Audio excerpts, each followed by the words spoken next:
Good evening and welcome. I'm Chris Parnell. Reporting from Moscow. Tbilisi. Times Square. May your dreams be your only boundaries in life.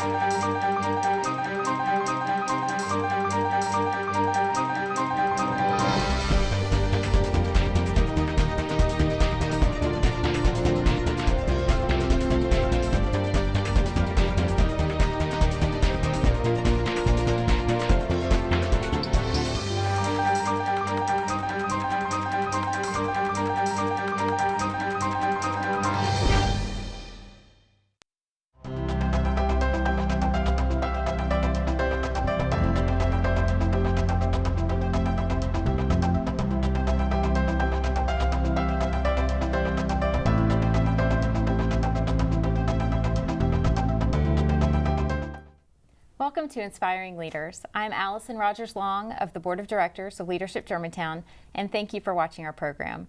Through this show, we meet community leaders and we examine how they are using their unique talents and skill sets to make a difference. And through our discussions, we hope to inspire others to discover and to share their own leadership abilities for the overall betterment of our community. Today on our show, we'll talk about the practice of hospitality, and not in the usual way. Instead, we'll discuss hospitality for the homeless. Specifically, we'll focus on a program that offers hospitality with respect and compassion, a place of welcome offered for homeless persons and others in need, a movement organized by and within our faith communities, a program called Room in the Inn. In the first portion of the program, we'll meet with Alise Davis, board member and volunteer for Room in the Inn, heavily involved in the program through Germantown United Methodist Church. In our second segment, we'll continue talking with Alise and we'll be joined by Rene Platten, community volunteer for Room in the Inn and involved through the program through the Lady of Perpetual Help Catholic Church. Through both ladies, we'll learn about bringing help and dignity to the homeless through the program, and we'll also hear about how this ministry has helped change their lives as well. In the last segment of our show, we'll shift gears and talk with Laurie Whitney of the Board of Directors of Leadership Germantown about the Leadership Germantown program itself and about its upcoming trivia night. Joining us now is Alise Davis, board member and volunteer for Room in the Inn. I'm so happy to meet you and to have you here to learn more about you and Room in the Inn. Can you tell us a little bit about your background and how you got involved? Oh, I'd love to. I got connected with Room in the Inn in early 2013. I volunteered one night at Colonial Cumberland Presbyterian, and once I was there, I knew that was something I was going to be doing for a long time afterward. So after that, our church, Germantown United Methodist, was able to join as a host congregation in the 2013-2014 season, and we are hosting this season here in Germantown on our campus. Tell us what it means. Actually, if you could just tell us about the mission, first of all, of Room in the Inn and how it evolved, and then tell us how Germantown United Methodist Church is involved. Sure. Room in the Inn, the goal is to provide emergency shelter for homeless individuals in Shelby County. So the streets of Memphis are bitterly cold and they're dangerous, but it's to connect a network of faith communities that will open their doors at night to allow homeless individuals to come, receive a meal, and have a warm, safe place to sleep. And how is Germantown United Methodist involved in that? What is their obligation? We are committed as a host congregation. It operates November through March every year, and we host one night a week. So that's 21 nights in all for this particular season. And how do you what are the logistics of Room in the Inn? How would somebody get from one place to the church that is the host site? Well, our guests are picked up at Manna House, which is a hospitality house in Midtown. So they would go on a morning that Manna House is open. They're open 3 mornings a week on Mondays and Tuesdays and Thursdays. And anyone who is seeking shelter will go there and they'll have their name put on a list. And then however many churches are hosting for any particular night, they'll draw like a lottery for those nights to know how many spots are available.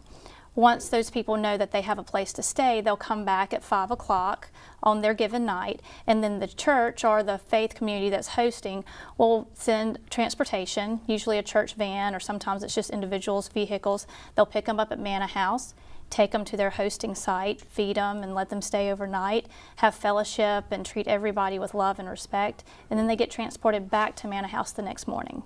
Now you said that there was a lottery of sorts where people put their name in the hat and then they're drawn, so obviously not everybody can be served. What's the percentage of people who request shelter Right. and they're able to receive it. Well, right now, the more spots that as we've grown, we've seen more and more interest. So it would not be unusual for 40, 50, maybe even 60 people to show up for a very limited number of spots.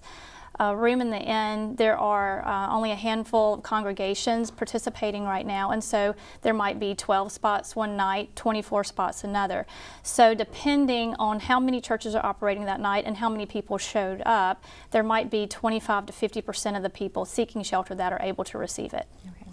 And so how do churches become a part of this? It's actually pretty simple.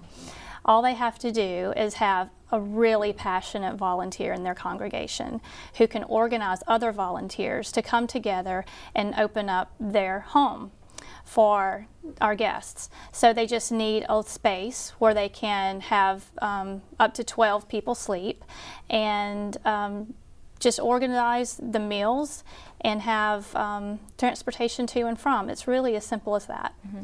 Now, I read in some, it might have been something that you wrote or literature, that some places provide showers and maybe a change of clothes.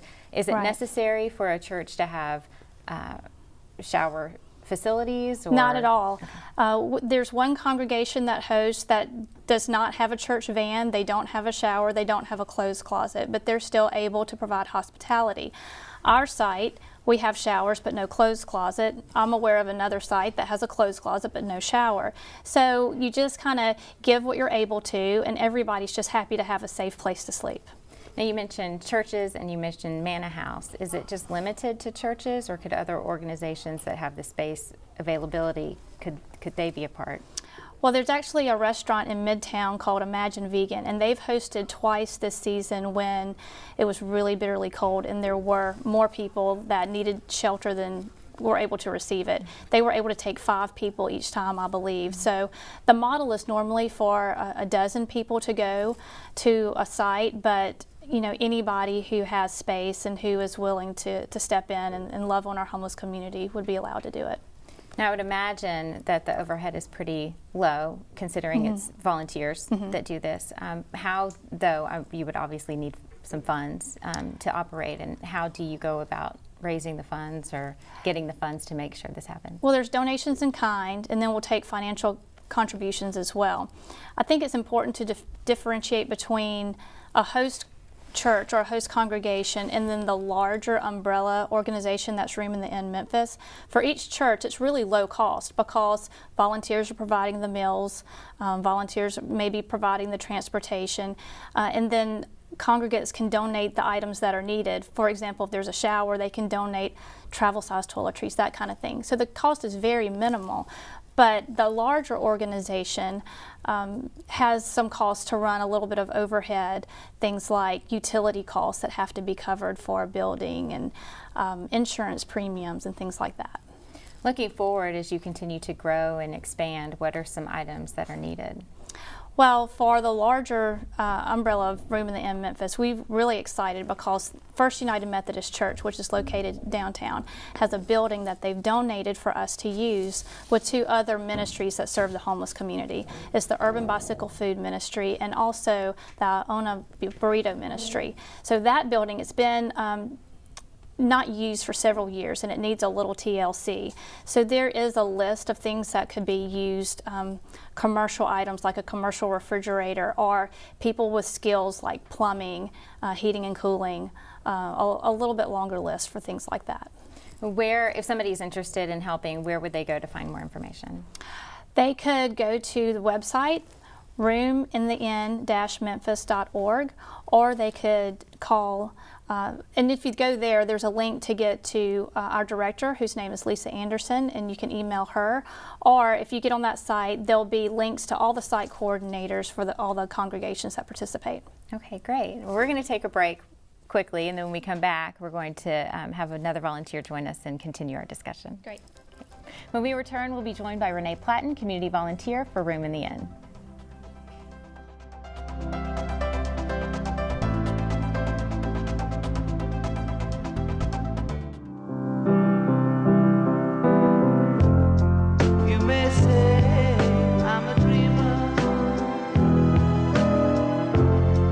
But I'm not the only one.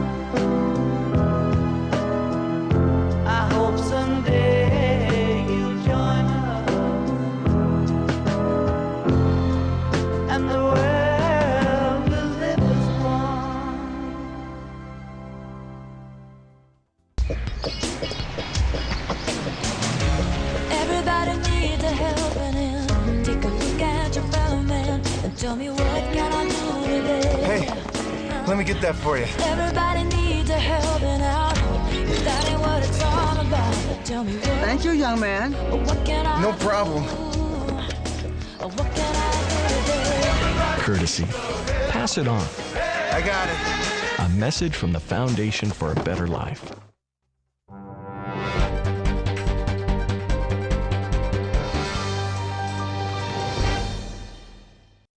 Welcome back. We're pleased to continue our conversation with Alise Davis, board member, and to be joined by Rene Platten, dedicated volunteer for Room in the Inn. Thank you for joining us. Thank you. Rene, if you'll tell us a little bit about your background and how you became involved with Room in the Inn. Well, my husband and I provide dinners down at Manor House quarterly for on Monday nights, and even last year and this year in the beginning, I kept seeing the people that were waiting to be on. They were on the wait list and hoping to get a bed that night, and you know, I'd be talking to them and that, and at the beginning of this session in November, a gentleman said, "Do you think I'll get a bed? Do you think I'll get a bed?" And I had to tell him, "I don't know if you'll get one tonight, but." In my mind, I was saying, but I will do whatever I can to assure that more people will.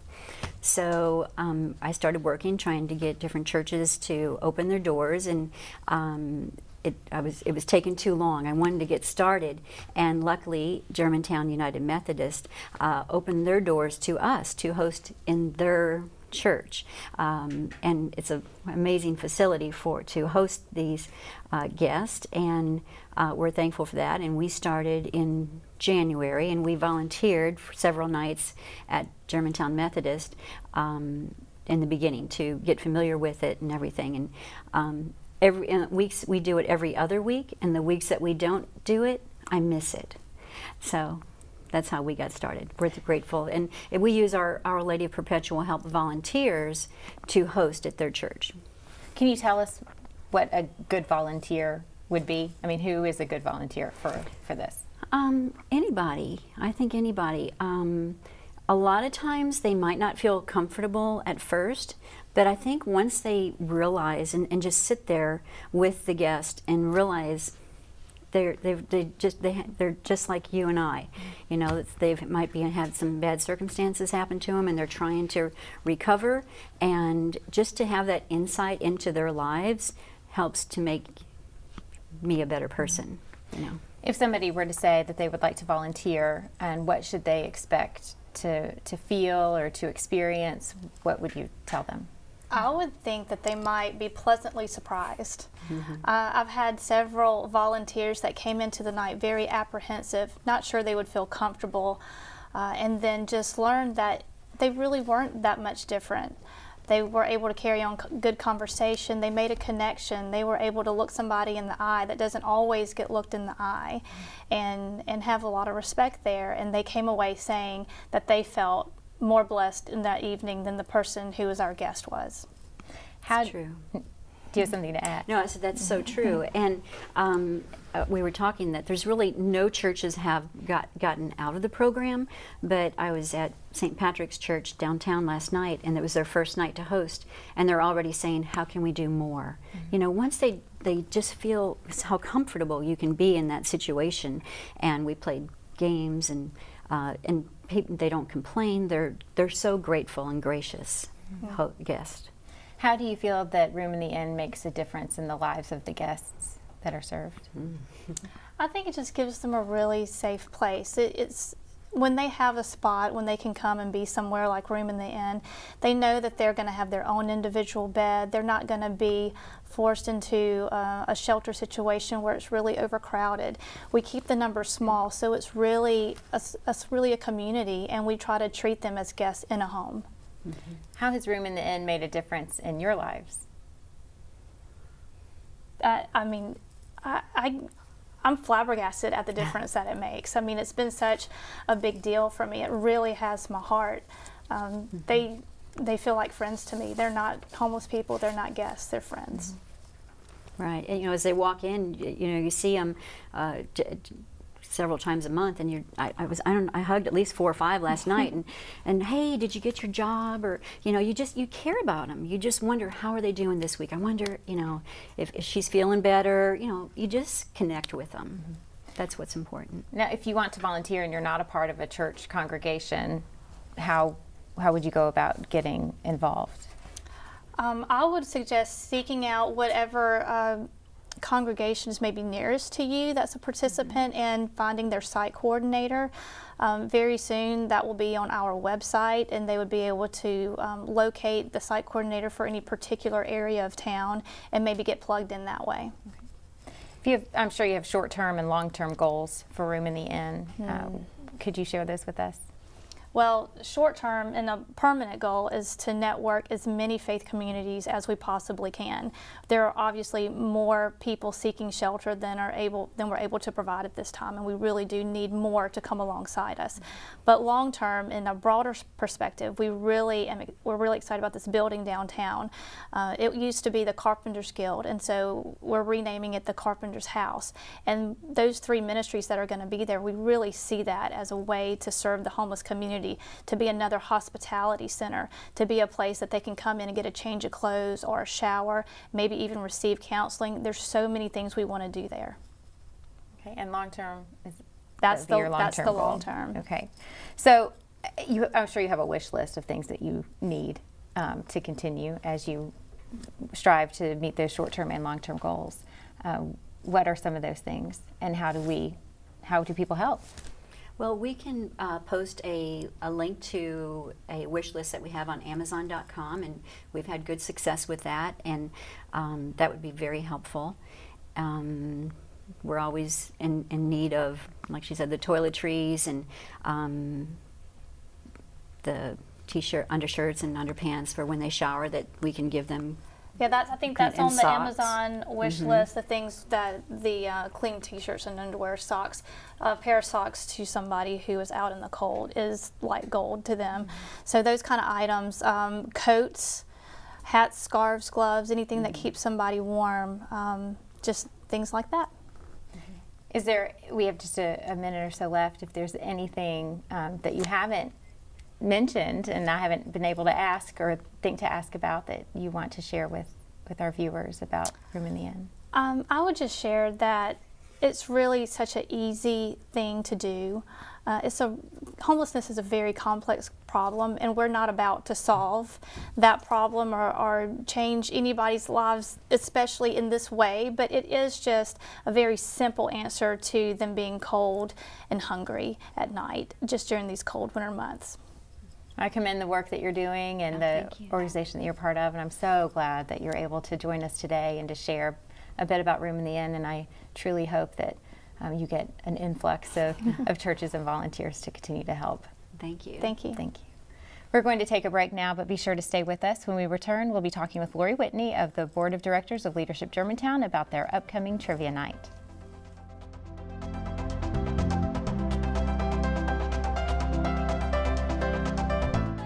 Don't talk, when we don't touch, when it doesn't feel like we're even in love, it matters to me.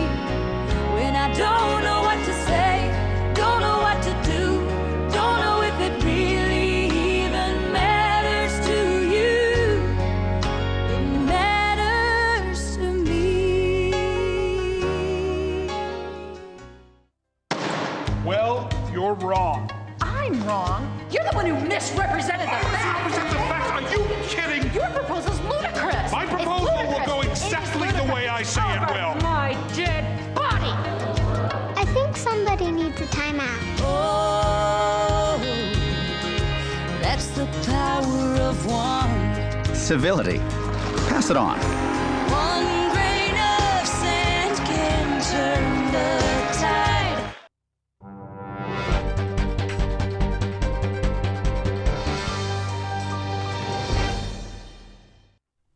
I'm Allison Long with Leadership Germantown, and you're watching Inspiring Leaders. Leadership Germantown is a nonprofit organization which exists to help cultivate and encourage leaders to step up and make our community even better. And that's really the mission of Leadership Germantown, to build a better community one leader at a time. Joining us now is Laurie Whitney of the Board of Directors of Leadership Germantown. I'm so glad you're here. Thank you. Glad to be here. Now, Leadership Germantown is not your full-time job. You actually work for another company, Sedgwick. That's right. And you're a strategic project manager, is that correct? Correct, yes. How did you get involved with Leadership Germantown? Well, it's quite a story, actually. I recently moved from the Northeast, and when I was living there, I was involved in leadership programs and participated in them, and was also serving in a board capacity. So prior to moving here, I researched and reached out to Donna Chandler Newman and told her of my interest in participating. And once I actually settled into Germantown, I contacted her again, just reiterated my interest. And then when the application process rolled around, I contacted her once more. Because for me, that's the best way to get integrated into a community, is to become part of a leadership program and also volunteer. So I was fortunate enough to be chosen for the class of 2014, went through that wonderful experience, and then I am now serving on the board. Yeah, when you get to know Donna, it's not just a part of, you're not just a part of Leadership Germantown in the class. She puts you to work afterwards. That's right. And Donna typically hosts the show, but isn't able to be with us because she has lost the use of her vocal cords. So we do wish her well, and we miss her. Thank you, though, for joining us to talk about Leadership Germantown. And when you were a part of it and you graduated and Donna put you to work, you're now on the board of directors, and you also serve as assistant chair or co-chair of Trivia Night. Co-chair of Trivia Night. So can you tell us what's in store for this year's Trivia Night? Sure. Jennifer Sisson is actually leading the charge, and I am mentoring through her. But this year we're having Trivia Night on Saturday, February 21st at the Great Hall. It starts at 6 p.m. You might want to get there a little bit early because we have a fabulous silent auction that is it has a wide array of options for folks to bid on. And with it's $25 a ticket, and with that comes pizza and soda, and there's also beer and wine for purchase. And then we have 8 rounds of 10 questions, and it's actually a really fun night. I went for the first time last year, brought some neighbors and friends, and they're all asking to come again this year. So there are a few breaks throughout the night, so you can go back and look at the silent auction items, refresh your drink, socialize. So it's a wonderful opportunity. It's really fun, low key, and it's just a great night to dedicate some time and some money to Leadership Germantown. Now, what about somebody who would want to come and be involved in Trivia Night but doesn't feel very confident in their intellectual capabilities? Then they should come sit with me. So basically, it is just really fun. It's around President's Day, so that's typically our theme, and it's competitive, and you just kind of throw answers out there, and you'll find that everybody is in the same boat. It's really fun. You don't need to have, a high level of intelligence to play. If you just want to come have fun, it's the perfect opportunity to do that. Now, in the past, I think there have actually been rewards or prizes given for the table that knew the least. So I don't know if that's in the plans again. We're still kind of deciding on that. We do have prizes obviously for the winners, and then we have a prize for the Leadership Germantown class who has the most representation.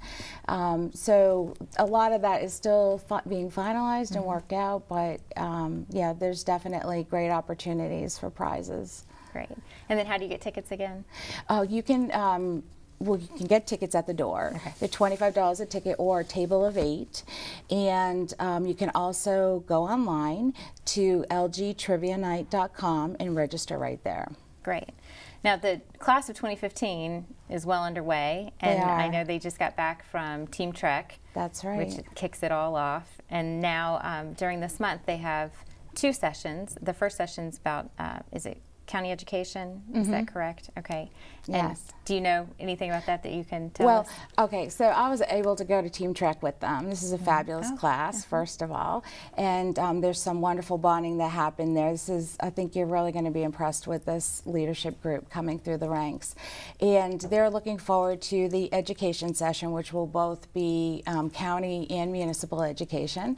And Alderman Mary Ann Gibson is leading that day for them. So they're really going to be exposed to some wonderful discussion. And of course we have other sessions coming up like our business day. So there's plenty for them to do. I think that right now, coming off of Team Trek, they're very energized and anxious to get started. So next week is their first session day. Yeah, I was the class of 2010, which is the best leadership class, and so I think everybody probably says that about their class. But yeah, you get to do so many different things as far as just learning about our state and our county and our city, and then our little quaint city within the city. You know, that I'm sure as an out-of-towner, you know, coming into this area, like you said that you did, you learned some things that you obviously didn't know. But you know, I was born here, and when I went through the class, I learned a lot of things that I had no idea about. So it truly is a great education about our city, but also how we can be leaders within the city. Absolutely. Yeah, so thank you so much for what you do for Leadership Germantown and for Trivia Night. It's our only fundraiser and a lot of work, and so I do appreciate you giving your time and energy to that. My pleasure. Thank you for joining us today. Thank you for being with us today for Inspiring Leaders. We appreciate our guests on today's show, Alise Davis and Rene Platten with Room in the End, and Laurie Whitney with Leadership Germantown. If you'd like further information on our Leadership Germantown program, please call us or visit our website, leadershipgermantown.net. If you're interested in the air dates of Inspiring Leaders or of any other show on GHS-TV, visit ghstv.org, where we are streaming live 24 hours a day. You can keep up with GHS-TV by liking us on Facebook and following us on Twitter. Thank you again for joining us, and be sure to watch our show, Inspiring Leaders, again next month.